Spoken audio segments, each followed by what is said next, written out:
This channel does not promote any violent, harmful, or illegal activities. All content provided by this channel is meant for an educational purpose only.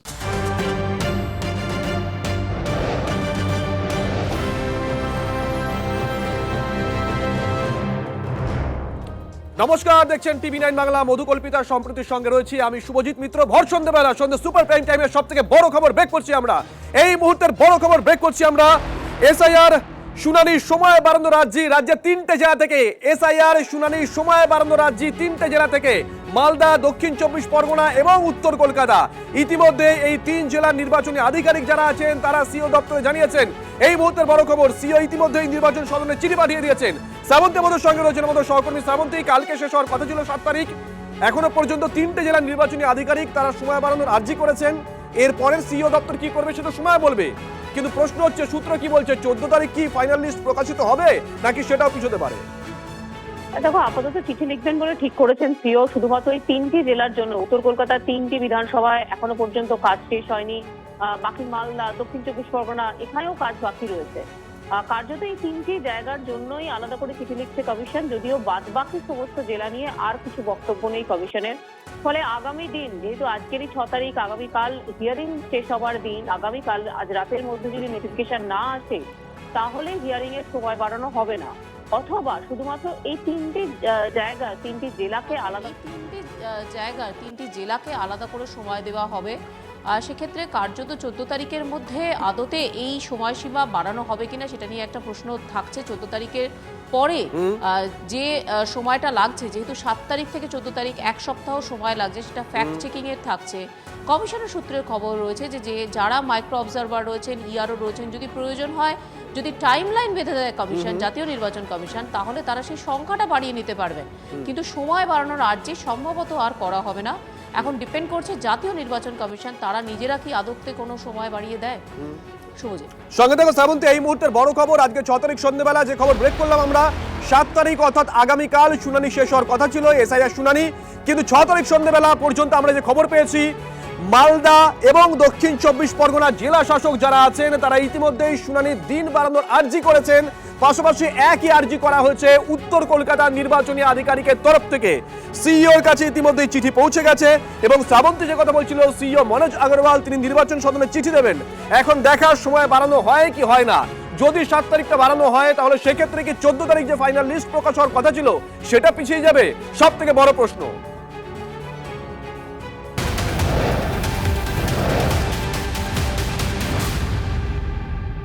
আমাদের সহকর্মী শুভজিৎ আর শ্রাবন্তী যে বিষয়টি আপনাদের সামনে তুলে ধরছিল, যে আগামীকাল যখন শুনানির শেষ দিন, তাহলে আগামীকালই যদি শুনানির শেষ দিন হয় তাহলে প্রায় 5 লক্ষ মতো ভোটার যারা গড় হাজির হয়েছে তাদের কিন্তু এখনো পর্যন্ত কোনো পাত্তা নেই, তাদের সেক্ষেত্রে নাম বাদ যাবে। আর এখানেই প্রশ্ন উঠছে, শুনানির প্রথম দিনেই 37 লক্ষ গড় হাজির ছিল, যার মধ্যে পরে 32 লক্ষ তারা হাজিরা দিয়েছেন, কিন্তু 5 লক্ষের এখনো পর্যন্ত কোনো হদিশ নেই। আর এখানেই প্রশ্নটা উঠছে, যদি আগামীকালের পর আর সময় বাড়ানো না হয় হিয়ারিং এর জন্য, তাহলে 5 লক্ষ নাম বাদ যাচ্ছে।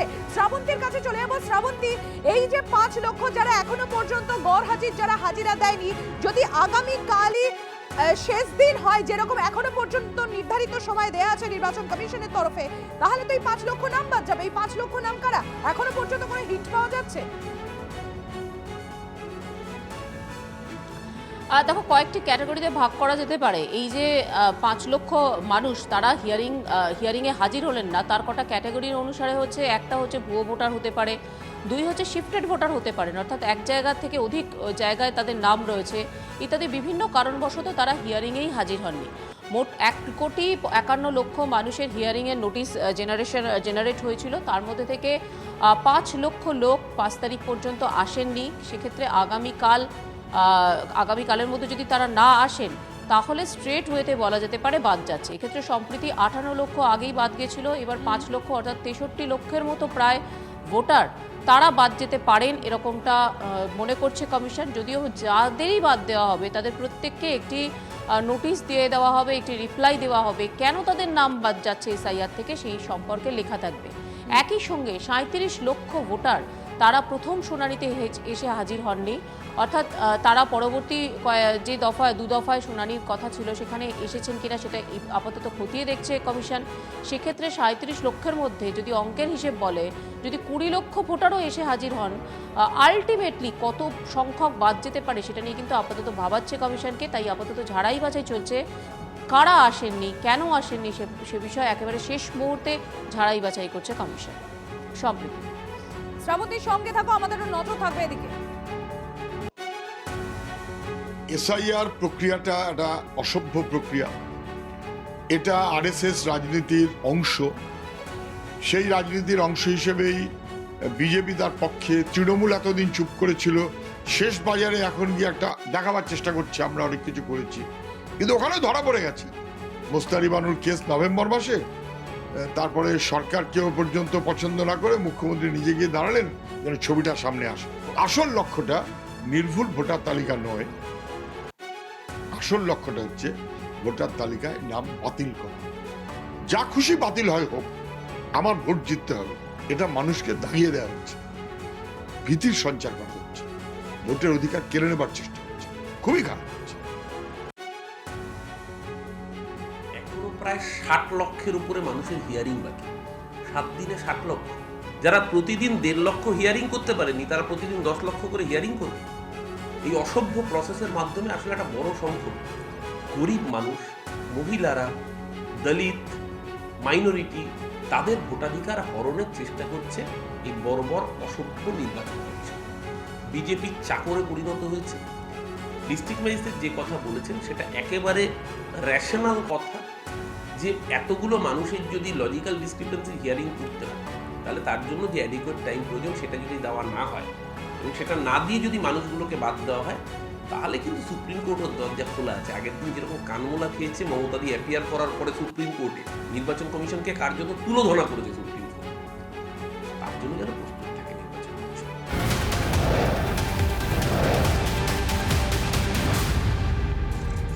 এসআইআর নিয়ে একটার পর একটা বড় খবর আপনাদেরকে জানাচ্ছি, আর এবারে জানাবো এসআইআর আবহে রাজ্যে গ্রেফতার হয়েছে আরো বাংলাদেশি। এখনো পর্যন্ত যেমনটা জানা যাচ্ছে 2 জেলায় জালে 3 বাংলাদেশি। স্বরূপনগরের হাকিমপুরে ভারতে ঢোকার সময় বিএসএফ এর হাতে পাকড়াও 2 বাংলাদেশি এবং আটক করা হয়েছে একটি গাড়িও। মুর্শিদাবাদের রঘুনাথগঞ্জে সেখানে আরো এক বাংলাদেশিকে গ্রেফতার করা হয়েছে। কৌশিক রয়েছেন আমাদের প্রতিনিধি আমাদের সঙ্গে। কৌশিক, মুর্শিদাবাদের রঘুনাথগঞ্জে সেখানে আরো এক বাংলাদেশি পাকড়াও।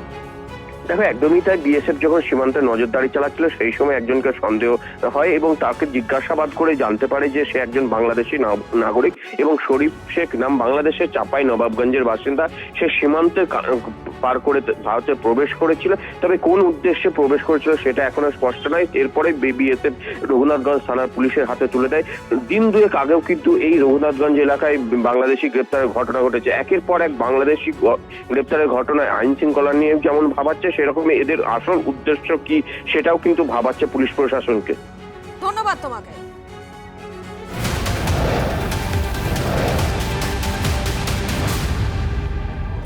দেখুন, ভোটমুখী বাংলায় এসে মানে রাজ্যে এসে বারংবার অনুপ্রবেশ ইস্যুতে অমিত শাহ রাজ্যের শাসক দলকে কাঠগড়ায় তুলেছেন। প্রধানমন্ত্রী নরেন্দ্র মোদী সংসদে দাঁড়িয়ে এ রাজ্যের শাসক দল মানে তৃণমূল কংগ্রেসকে আক্রমণ করেছেন, আর এবার তার পাল্টা দিল তৃণমূল কংগ্রেস। তৃণমূল কংগ্রেসের রাজ্যসভা সাংসদ সুখেন্দু শেখর রায় তিনি অভিযোগ করেন যে সাম্প্রতিককালে কতজন অনুপ্রবেশকারী ভারতে ঢুকেছিল, কতজন ধরা পড়েছে, কতজনকে তাদের দেশে পাঠানো হয়েছে। এই তথ্য স্বরাষ্ট্র মন্ত্রকের কাছে তিনি জানতে চেয়েছিলেন, কিন্তু স্বরাষ্ট্র মন্ত্রকের তরফ থেকে এর কোনো উত্তর জানানো হয়নি। ভারতবর্ষে কত অনুপ্রবেশকারী ঢুকেছে, তাদের মধ্যে কতজনকে গ্রেপ্তার করা হয়েছে এবং কতজনকে তাদের দেশে ফেরত পাঠানো হয়েছে তার হিসেব আমি চেয়েছিলাম, রাজ্যসভাতে প্রশ্ন করেছিলাম। সেই প্রশ্ন ওরা অ্যালাউ করেনি, তারা উত্তর দিচ্ছে না। অথচ 2014 সাল থেকে 2018 সাল পর্যন্ত এই সরকার অনেকবার অনেক প্রশ্নের, এই জাতীয় প্রশ্নের উত্তর দিয়েছে অনুপ্রবেশকারী সংক্রান্ত। 18 সালের পর থেকে কেন তাদের মুখে আটা লেগে গেল, মুখ বন্ধ হয়ে গেল যে আমার প্রশ্ন পর্যন্ত অ্যালাউ করো না? এই প্রশ্নের আগে উত্তর দিক বিজেপি। প্রথমে 58 লাখকে বাদ দিয়েছিলেন, পরে আবার 1,38 লাখ বা 34 লাখ নোটিশ পেয়েছে। এই যে টোটাল প্রায় 2 কোটির কাছাকাছি, এর মধ্যে অনুপ্রবেশকারী বাংলাদেশি, ঘুষপেটিয়া, রোহিঙ্গা নাম বলে দিন সেই লিস্ট বার করছেন না কেন? সেই লিস্ট থাকলে আপনারা মনে করেন যে ওটা বার করতেন না? অকারণ মানুষকে হ্যারাস করে 2 মাসে 150 জন মারা গেছে, 140 জনেরও বেশি হয়ে গেছে এখন সংখ্যাটা। বিএলও আছে, সাধারণ মানুষও আছে, একই রকম নোটবন্দির মতো এবারে ভোটবন্দি। দেখুন, সুখেন্দু শেখর রায় যখন এ প্রশ্ন তুলছেন তখন অনেকে তো এই প্রশ্নটাও তুলছেন বিগত 7 মাস, 8 মাস, 9 মাস, 10 মাস, 1 বছরে প্রচুর বাংলাদেশি এ রাজ্যে ধরা পড়েছে, রাজ্য পুলিশের হাতে অনেকেই গ্রেপ্তার হয়েছে। সেই তথ্য তাহলে রাজ্য বা রাজ্যের শাসক দল কেন আনছে না? এই প্রশ্ন অনেকে তুলতে শুরু করেছেন। প্রধানমন্ত্রী নরেন্দ্র মোদী গতকাল সংসদে দাঁড়িয়ে ঠিক কি বলেছিলেন শোনাই একবার। जरा खुद को अपने गरेबा में देखें। निर्मम सरकार पतन के जितने भी पैरामीटर्स हैं, उन सब पैरामीटर्स में नए नए रिकॉर्ड बनाते जा रहे हैं। क्या हाल करके रखा हुआ है? ऐसी निर्मम सरकार से वहां के लोगों का भविष्य अंधकार के अंदर डूब रहा है, लेकिन इनको कोई परवाह नहीं, सत्ता सुख के सिवाय कोई आकांक्षा नहीं। हमारे देश में घुसपैठियों को बचाने के लिए अदालतों को तब तक प्रेशर पैदा किया जा रहा है। मेरे देश का नौजवान कैसे ऐसे लोगों को माफ करेगा जो घुसपैठियों की वकालत करने के लिए ताकत लगा रहे हैं? और घुसपैठिए मेरे देश के नौजवानों के हक छीन रहे हैं और वो यहां पर हमें उपदेश दे रहे हैं। और ऐसे चिंताजनक सभी विषयों पर आंखें मूंद करके बैठे हुए वो लोग हैं।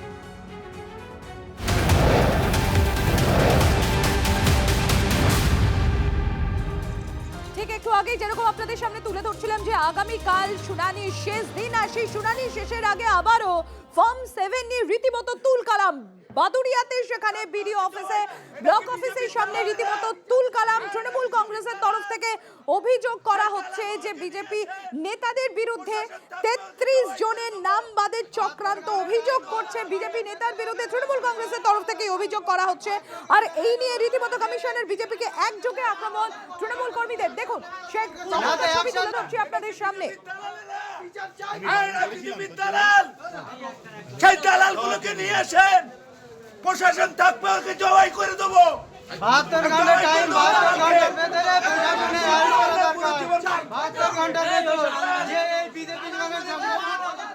নূর রয়েছেন আমাদের সঙ্গে, আমার সহকর্মী নূর। ঠিক কোথা থেকে এই ঘটনার সূত্রপাত হয়, কি অভিযোগ? দেখো, তোমাকে প্রথমে জানিয়ে রাখি, এটি বাদুড়িয়ার চণ্ডীপুর গ্রাম পঞ্চায়েতের 45 নম্বর বুথের ঘটনা। এখান থেকে অভিযোগ উঠেছে যে বিজেপি নেতা দীপক মণ্ডল এই চণ্ডীপুর গ্রাম পঞ্চায়েতের 45 নম্বর বুথের 45 জনের নামে তিনি ফর্ম 7 জমা করেছেন।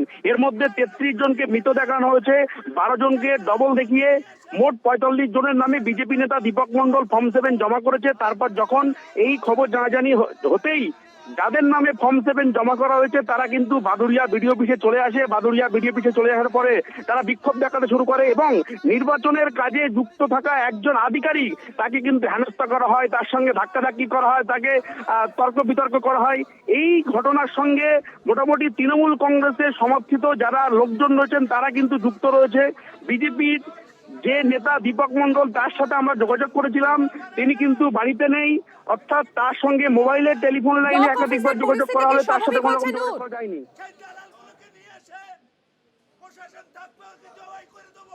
নূর, ব্লক অফিসের পরিস্থিতি কি স্বাভাবিক হয়েছে? ঘটনাস্থলে আসে বাদুড়িয়া থানার পুলিশ। বাদুড়িয়া থানার পুলিশ এসে পরিস্থিতি থাকবে আমাদের আপাতত। ধন্যবাদ। 45 জন ভোটারকে মৃত দেখানো হয়েছে, 33 জনকে মৃত, 12 জনকে ডবল দেখানো হয়েছে। বিজেপির মন্ডল সভাপতি দীপক মণ্ডল এই জঘন্য কাজটা করেছে, ফর্ম 7 জমা দিয়েছে। ঠিক আছে, তার জন্য বিডিও অফিসে এসেছি, বিডিওর কাছে দীপক মণ্ডলের এগেনস্টে শাস্তি চাই, আমরা কঠোর ব্যবস্থা নেয় প্রশাসন, তার জন্য আমরা এখানে এসেছি। বিডিও অফিসে এসেছি, আমাদের তো মৃত্যু ঘোষণা করতেছে, তা আমরা জীবিত আছি কিছু দেখা চাইছি বিডিও সাহেবের কাছে। কারা করলে এটা? বিজেপির লিডার। কি চাইছেন এখন আপনি? আমি চাই শাস্তি। কিছু কমপ্লেন জমা পড়েছিল, আমরা এনকোয়ারি করছি, দেখা যাক কি হয়। একটা মব এসেছিল, একটু সমস্যা হয়েছিল, ওটা আমরা দেখছি কি প্রয়োজনীয় স্টেপ যা যা লাগবে আমরা নেব। বিএলও থ্রু দিয়ে আমরা এনকোয়ারি করছি, যেভাবে যেভাবে হবে আমরা সেভাবে করব।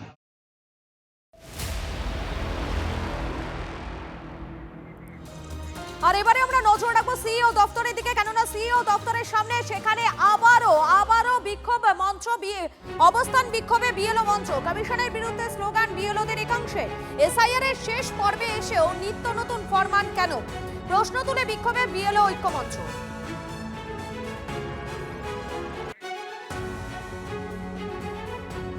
লজ্জার ব্যাপার যে একজন গণতান্ত্রিক দেশে যেখানে সাধারণ নাগরিকের অধিকার আছে দেশের রাষ্ট্রপতির কাছে অবধি পৌঁছে যাওয়ার, আমাদের 5 ফুট দূরে নির্বাচন কমিশনের দরজা, এই দরজা দিয়ে আমরা এর আগেও বেশ কয়েকবার ডেপুটেশন দিয়েছি, কিন্তু এই নির্বাচন কমিশনার অগণতান্ত্রিকভাবে, অসাংবিধানিকভাবে এবং পরিষ্কারভাবে কেন্দ্রীয় সরকার এবং বিজেপির এতটাই দালালিতে ব্যস্ত যে এতজন বিএলও মারা গেলেন। তার থেকেও বড় কথা বলবো, এই নির্বাচন কমিশন 15 জন বিএলও হত্যাকারী পশ্চিমবঙ্গে, এবং নাগরিকদেরও প্রাণ কেড়ে নেওয়ার জন্য এভাবে নিয়ম বিরুদ্ধভাবে, অগণতান্ত্রিকভাবে এসআইআরকে পশ্চিমবঙ্গে লাগু করতে চাইছে।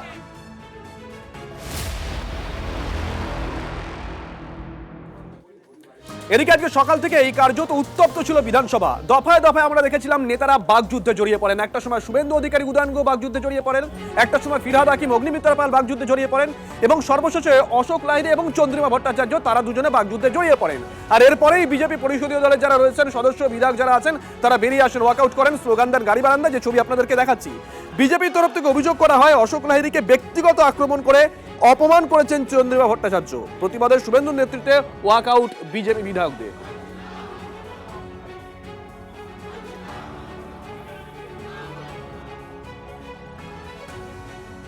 আর এদিকে সংখ্যালঘু উন্নয়ন ইস্যুতে তুমুল হয়ে হট্টগোল বিধানসভাতে। অগ্নিমিত্রা পাল তিনি গতকালে ভোটার অ্যাকাউন্টে সংখ্যালঘু উন্নয়নের প্রসঙ্গ তিনি টেনে আনেন এবং সেই নিয়ে রীতিমতো তুমুল হইচই। অগ্নিমিত্রা পালের যে মন্তব্য, সেই মন্তব্যের তীব্র বিরোধিতা করেন ফিরহাদ হাকিম, এবং তারপরেই রীতিমতো তুমুল হট্টগোল বিধানসভাতে। ভোটার অ্যাকাউন্টে সংখ্যালঘু উন্নয়ন নিয়ে প্রশ্ন তুলেছিলেন অগ্নিমিত্রা পাল, আর তারই প্রশ্নের তীব্র প্রতিবাদ ফিরহাদের। বিজেপি বিধায়ক অগ্নিমিত্রা পালের বিতর্কিত বক্তব্য রেকর্ড থেকে বাদ দেন নেটনেস স্পিকারে। তোষণের রাজনীতি আর চলবে না, অধিবেশন কক্ষ থেকে বেরিয়ে তৃণমূল সরকারকে আক্রমণ বিজেপি বিধায়ক অগ্নিমিত্রা পালের। স্বাধীনতার সংগ্রামে সংখ্যালঘু ভাই বোনেদের কতটা অবদান আমরা জানি। অগ্নিমিত্রা পাল ম্যাডাম অসভ্যতার চূড়ান্ত ছাড়িয়ে গেল। আপনাকে চ্যালেঞ্জ দিচ্ছি, 15 বছর পশ্চিমবঙ্গের মাদ্রাসায় কত doctor, engineer, IAS, IFS, IRS বেরিয়েছে তার তালিকা দিন। আর কতজন আপনার সম্প্রদায় থেকে কতজনকে আমরা ক্রিমিনাল পাপড়ি বানিয়েছেন আপনার সরকার, তার একটা তালিকা দিন। খালি দুধ কা দুধ পানি কা পানি হয়ে যাবে। একটা কমিউনিটিকে ক্রিমিনাল আখ্যা দেওয়া, এই সাহস উনি পেলেন কোথা থেকে? ভারতে আমাদের সমান অধিকার, অগ্নিমিত্রা পালের যে অধিকার, আমার বা যে কোনো মাইনরিটির একই অধিকার। ক্রিমিনাল আপনারা বানাচ্ছেন, আপনার সরকার মমতা ব্যানার্জি। আপনারা ভোট ব্যাংকের জন্য, নিজস্ব পলিটিক্যাল এজেন্ডার জন্য তাদের হাতে বন্দুক দিচ্ছেন, বারুদ দিচ্ছেন, পিস্তল দিচ্ছেন, তাদেরকে ক্রিমিনাল তৈরি করছেন। এটা তো আমি কোনো ভুল বলিনি। উনি ক্রিমিনাল বলার আগে ও নিজের নেতাদের দেখুক। অমিত শাহ খুনের মামলায় জেল খেটে এসেছেন। আমরা ক্রিমিনাল নই, আমরা ক্রিমিনাল নই, আমরা ক্রিমিনাল নই। মাদ্রাসা শিক্ষা, সংখ্যালঘু সম্প্রদায় আর তাদের মধ্যে অপরাধী তৈরি হওয়া, এই সমস্ত বিষয় নিয়ে অগ্নিমিত্রা পাল কয়েকটি মন্তব্য করেন, যাকে ঘিরে তুমুল হইহট্টগোল শুরু হয় বিধানসভায়। অগ্নিমিত্রা পালের এই মন্তব্যের প্রতিবাদ করতে ওঠেন ফিরহাদ হাকিম, আর সেই সময় তৃণমূল বিজেপির বিধায়করা একে অপরের সঙ্গে তরজায় জড়িয়ে পড়েন, একে অপরকে নিশানা করে। যদিও স্পিকার বিমান বন্দ্যোপাধ্যায় জানিয়ে দেন যে এই গোটা পর্বটি বিধানসভার যে রেকর্ড রয়েছে সেখান থেকে বাদ দেওয়া হচ্ছে, কিন্তু পরবর্তীতে আবার তৃণমূল কংগ্রেসের বিধায়করা তারাই বিষয়টা নিয়ে অগ্নিমিত্রা পালের শাস্তি দাবি করেন। স্পিকার গোটা ঘটনার নিন্দা জানিয়েছেন, যদিও খুব কঠোর কোনো শাস্তির পথে তিনি হাঁটেননি। ক্যামেরায় দীপঙ্কর দাশগুপ্তের সঙ্গে প্রদীপ্তকান্তি ঘোষ, টিভি9 বাংলা, কলকাতা। তো এটা অত্যন্ত কুরুচিকর এবং আঘাত লেগেছে, বহু মানুষের মনে এটা আঘাত লেগেছে। এবং এমন নয় যে শুধু মুসলিমদের মনে আঘাত লেগেছে, এটা সব মানুষের মনে, যত লোক আছে এখানে আমাদের এখানে হাউসের মধ্যে সকলের মনে আঘাত লেগেছে। স্বাভাবিকভাবেই তার বিরুদ্ধে আমরা একটা প্রস্তাব এনেছিলাম, আমি তাকে খুব কঠিন শাস্তি দাবি করেছিলাম। মাদ্রাসা ডেভেলপমেন্টের খাতে 5,713 কোটি টাকা দিয়েছে, ইন্ডাস্ট্রিয়ালাইজেশন প্রমোশনের ক্ষেত্রে 1400 কোটি, আর ইনফরমেশন টেকনোলজির ক্ষেত্রে 217 কোটি টাকা। যে আইটি ছাড়া আধুনিক বিশ্ব এগোতে পারে না, এখানে থাকবে কেন আইটি ছেলেরা? সেক্টর 5 তো বন্ধ করে দেওয়া উচিত, চপ আর ঘুগনির দোকান করে দেওয়া উচিত। প্রশ্ন তো উঠবেই। অগ্নিমিত্রা পাল সঠিকভাবে বলেছে। অগ্নিমিত্রা পাল তো মুখ্যমন্ত্রীর কথাকে রিপিট করেছে, মুখ্যমন্ত্রী বলেছেন শুক্রবার ওরা একটু প্রতিবাদ করে। এটা আঘাত দেওয়ার বিষয় না, এটা সামগ্রিকভাবে সমস্ত কমিউনিটিকে অ্যাটাক করেন, যারা জঙ্গি, যারা মৌলবাদী, যারা রবীন্দ্র দাস, চন্দন দাসকে খুন করে, যারা মুথাবাড়ি করে, ধুলিয়ান করে, শামশেরগঞ্জ করে, যারা বেলনাগাতে রাস্তা অবরোধ করে। আর এই যে সংখ্যালঘু উন্নয়ন ইস্যু, যেটা নিয়ে আজকে রীতিমতো উত্তাল হয় বিধানসভা, সেই ইস্যুতে অগ্নিমিত্রা পালকে কটাক্ষ এবার গ্রন্থাগার মন্ত্রী সিদ্দিকুল্লাহ চৌধুরী। তিনি কি বলছেন? এই ধরনের মহিলাদের দেশ থেকে তাড়িয়ে দেয়া দরকার, এরকম অযোগ্য মহিলাদের দেশ থেকে তাড়িয়ে দেয়া দরকার। সংখ্যালঘু উন্নয়ন ইস্যুতে আলোচনার সময় বিধানসভায় ফিরহাদ হাকিম এবং অগ্নিমিত্রা পালের মধ্যে হইহট্টগোল হয়, তুমুল বাকবিতণ্ডা হয়। প্রচন্ড অন্যায় কাজ করেছেন, ক্ষমা চাওয়া উচিত বিজেপি বিধায়ককে নিশানা সিদ্দিকুল্লাহ চৌধুরী। এরা অপরাধী, ভারতের ইতিহাস পড়েনি, গণতন্ত্রের পড়েনি, ধর্মনিরপেক্ষতা পড়েনি, এরকম মহিলাদেরকে দেশ থেকে তাড়িয়ে দেওয়া দরকার। এরা অযোগ্য, সংবিধান বিরোধী, গণতন্ত্র। ওখানে দাঁড়িয়ে ক্ষমা চাওয়া হয়েছে, প্রচন্ড অন্যায় কাজ করেছে, এটা পারমিটেবল নয়। ধর্মনিরপেক্ষতার গণতন্ত্র ওনাকে তো এটাই শিখিয়েছে যে নিজে একজন মন্ত্রী হয়ে বলতে যে হামদো হামারাদো ওটা মুসলমানদের জন্য নয়, ওটা হিন্দুদের জন্য। হামদো হামারা ছে, এটাই মুসলমানদের হওয়া উচিত। কোট আনকোট সিদ্দিকুল্লাহ চৌধুরী, ওনাকেই এই দেশে রাখা উচিত, অন্তত তৃণমূলের তাই মত। আর সত্যি তো যারা অন্যায়ের প্রতিবাদ করবেন, যারা মহিলাদের উপর অত্যাচারের প্রতিবাদ করবেন, এই ধরনের প্রতিবাদী যাদের চরিত্র, সেই অগ্নিমিত্রা পাল হন, রকেট চ্যাটার্জি হন, যারা বিজেপির লোকজন, সে রেখা পাত্র হতে পারে, তাদেরকে তাড়িয়ে দিতে হবে। তা না হলে শাহজাহানের বাড়িতে 3 রাত্রির ধরে 5 রাত্রির ধরে কে পিঠে বানাতে যাবে? হিন্দুদের শাঁখা সিঁদুর দেখে দেখে পাঠানো হয়, সেটা তো আমরা বলিনি, ওই এলাকার হিন্দু মেয়েরাই বলেছেন। এই তো সিদ্দিকুল্লাহ চৌধুরীর চেহারা, এটাই তৃণমূলের চেহারা, তৃণমূলের সংখ্যালঘু তোষণের এটাই চেহারা।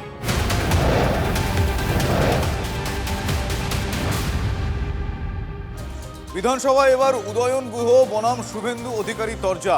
বাজেট অধিবেশন চলাকালীন সেখানে বাজেট অধিবেশন নিয়ে আলোচনায় বাবা তুলে কুরুচিকর আক্রমণ উদয়ন গুহ, শুভেন্দু অধিকারীর। অশোক লাহিড়ীর ভাষণে উঠে আসে ওড়িশার উন্নয়ন প্রসঙ্গ, বাধা দেন উদয়ন। ভিন রাজ্যে বাঙালি হেনস্থার কথা বলেন। কমল গুহর প্রসঙ্গ টেনে উদয়নকে পাল্টা আক্রমণ করেন শুভেন্দু অধিকারী। স্পিকারের মধ্যস্থতার পরেও স্লোগান, পাল্টা স্লোগান চলতে থাকে। যেভাবে আমাকে আক্রমণ করে বললো যে আমি বাবাকে আক্রমণ করছি, আমি তো বাবাকে পলিটিক্যালি একটা সমালোচনা তার দল বা সেই সময় বামফ্রন্ট সরকারকে করেছি, নিশ্চয়ই সেটা করার অধিকার আমার আছে। কিন্তু আমি বাবাকে অস্বীকার করিনি, আমি গর্বিত সন্তান কমল গুহর। আর যে নিজের বাবাকে অস্বীকার করে নরেন্দ্র মোদী বেটা বলে নিজেকে ঘোষণা করে, তাকে তো আগে ঠিক করতে হবে যে তিনি কার ছেলে, কার বেটা। আপনাকে হারাবেও বললেন শুভেন্দু। সে তো পাগল, কত কথা বলে। তো আমি তো ওকে চ্যালেঞ্জ করেছি যে তুমি হারাবে যখন, তাহলে নিজে এসে দিনাটায় দাঁড়াও, যদি ক্ষমতা থাকে নিজে এসে দিনাটায় দাঁড়িয়ে আমাকে হারাবে, দেখবো কত বড় ক্ষমতা। ঠিক আছে, থ্যাংক ইউ। তৃণমূলের অনেকেই মমতা ব্যানার্জিকে তার মা বলে বলে, প্রকাশ্য বলে। খারাপ কিছু নয় তো, যে কোনো নারী শক্তিকে, বয়স্ক প্রবীণাকে দিদি বা মা বলা খারাপ নয়। আমি সেই অর্থে আমার গুরুদেব, আমার রাজনৈতিক আদর্শ দেশের প্রধানমন্ত্রীকে তার সৈনিক বলতে গেছি, তাকে অপব্যাখ্যা করতে পারে, এতে কিছু হবে না। উদয়ন গুহ 2বার হেরেছেন, এবারে হ্যাট্রিক। উনার কেন্দ্রে বাংলাদেশি মুসলিমদের প্রচুর নাম কেটে বাদ চলে গেছে। উনি এখন হাই প্রেশারে ভুগছেন, রাতে ঘুমের ওষুধ খাচ্ছেন এবং আতঙ্কে আছেন। তাই এ ধরনের আচরণ করা স্বাভাবিক।